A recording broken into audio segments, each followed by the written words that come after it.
My brother stole my identity to run online scams, so I exposed him at our family reunion. I kept getting hit with fake accounts and loans in my name, only to find out my own brother was using my ID to scam people online. My younger brother Liam and I were always close growing up. We're only 2 years apart, and even as adults, we stayed tight, texting daily and hanging out when he visited my city. I'm 28, working as a freelance web developer, and Liam, 26, was a bartender, always hustling side gigs to make extra cash. He'd talk about wanting to start his own business, maybe a food truck, but never had the savings to pull it off. I'd helped him out a few times, lent him $200 here, covered his phone bill there, because that's what family does. He always promised to pay me back and I trusted him, but then I started noticing weird things happening with my accounts. It started with an email from a bank I didn't use, thanking me for opening a new checking account. I thought it was spam, but when I called to check, they had my full name, social security number, and birth date on file. I hadn't opened the account, so I had it closed and froze my credit, thinking it was a random identity theft. A week later, I got a text from a friend asking why I was selling old furniture on a local marketplace app under a weird username. I didn't have an account there, but the profile had my name and a blurry photo of me from a family barbecue. The listings were for stuff I didn't own, like a couch and a TV, with a PayPal link for deposits. I reported the account, but it got me thinking, how did someone get my info in a photo like that? Then I got a call from my credit card company about a $500 charge to an online gaming site I'd never heard of. I disputed it, but they said the account was registered to my email, just with a different password. I changed all my passwords and set up two-factor authentication, but more red flags popped up. I got emails about loan applications I hadn't made, and a notification from a crypto exchange saying my account was verified. Each time, the accounts used my personal details: name, address, even my driver's license number. I spent hours on the phone with banks and companies, shutting things down, but I was starting to suspect it wasn't a stranger doing this. The family photo on that marketplace app kept nagging at me. I started digging into Liam's life. He'd been acting off for months, flakier about texting back, vague about his side gigs. He'd posted on social media about new sneakers and a fancy watch, which didn't add up on a bartender's pay. I checked his public profiles and saw he had joined some sketchy online groups about easy money and crypto trading. I didn't want to believe he'd steal from me, but I couldn't ignore the signs. I went through my old texts with him and realized he'd asked for a copy of my ID a year ago, saying it was for a job application that needed a reference. I'd sent it without thinking. I also remembered him using my laptop when he crashed at my place last summer, saying he needed to check his email. I decided to investigate quietly. I set up alerts on my credit reports and monitored my email for suspicious logins. I also created a fake profile on the Marketplace app to watch for more listings under my name.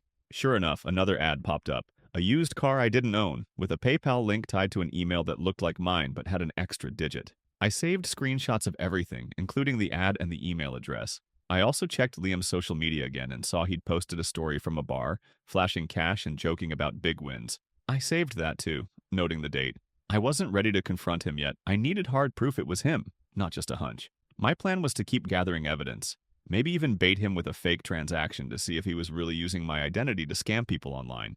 With the evidence mounting, I was almost certain my brother Liam was using my identity to scam people. I'd found fake accounts in my name on a marketplace app, a bank account I hadn't opened, and unauthorized charges on my credit card, all linked to my personal details like my social security number and a family photo. Liam had been acting shady, flashing cash on social media, dodging my texts, and posting about easy money schemes. I'd saved screenshots of the fake listings, a suspicious email address, and his posts showing off new purchases. I'd also remembered giving him my ID for a supposed job application and letting him use my laptop. I wasn't ready to confront him yet. I needed solid proof to avoid a messy family fight. I stepped up my investigation.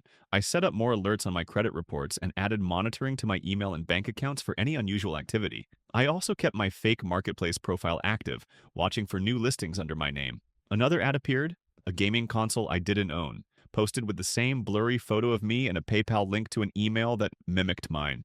I messaged the seller, pretending to be a buyer, and asked for details. The response was quick, pushing for a deposit, but the phrasing sounded like Liam. Same slang he used in text, like, "No worries, it's legit." I saved the chat and traced the PayPal email to a new account, not directly tied to Liam, but using a name he'd mentioned as an alias for one of his side gigs. To dig deeper, I checked Liam's laptop when he visited my apartment for dinner one night. He'd left it open while helping with dishes, and I saw an open tab for a crypto trading site with a login under my name. I didn't touch it, but took a photo of the screen, showing the account balance: $2,000 in crypto, funded by a transfer from a bank account I didn't recognize. I also found an email in his trash folder sent to someone about splitting profits from a sale with a link to a marketplace listing that matched the one I'd seen. I forwarded the email to myself and deleted the sent copy so he wouldn't notice. It felt wrong to snoop, but I needed to protect myself. I decided to test Liam without tipping him off. I created a fake buyer profile on another platform and responded to one of my listings, asking to meet in person for a deal. The seller, likely Liam, agreed to meet at a coffee shop in his neighborhood. I didn't plan to show up myself. I just wanted to see if he'd take the bait. I watched from across the street, and sure enough, Liam arrived, carrying a box that looked like the console from the ad. I took photos, zooming in to capture his face in the box. He waited 15 minutes texting someone, then left when no one showed. I saved the photos and the fake buyer chat, adding them to my evidence folder. By now, I had a stack of proof: screenshots of listings, emails, photos of Liam at the meetup, and the crypto account in my name. I also got a call from a collection agency about a $1,500 loan I hadn't taken out, linked to the same bank account from the first incident. I disputed it, providing my credit freeze records, and the agency confirmed the loan used my ID but a different email. I traced that email to a domain Liam had mentioned in passing for one of his projects. I was angry but wanted to confront him where he couldn't dodge me. Our family was planning a big reunion at our parents' house in a month, and I knew Liam would be there. I decided to wait, gathering more evidence and planning to lay it all out in front of our family to make sure he faced the consequences. I wasn't just protecting myself anymore. I wanted to stop him from scamming others using my name. With the family reunion approaching, I had enough evidence to prove Liam was using my identity to scam people. I'd collected screenshots of fake marketplace listings in my name, photos of him at a staged meetup for a sale, an email about splitting scam profits, and a crypto account under my name with $2,000 he'd funded. I'd also disputed a $1,500 loan he'd taken out using my ID and traced it to an email linked to one of his projects. Liam had been dodging my texts, posting about new purchases like a leather jacket and a gaming setup that didn't match his bartender income. I'd saved everything: emails, photos, chats, and backed it up on a USB drive. I was ready to confront him at the reunion, where our parents and relatives would be, so he couldn't deny it. I spent the week before the reunion preparing. I organized my evidence into a clear timeline, printing key screenshots and photos to show the family.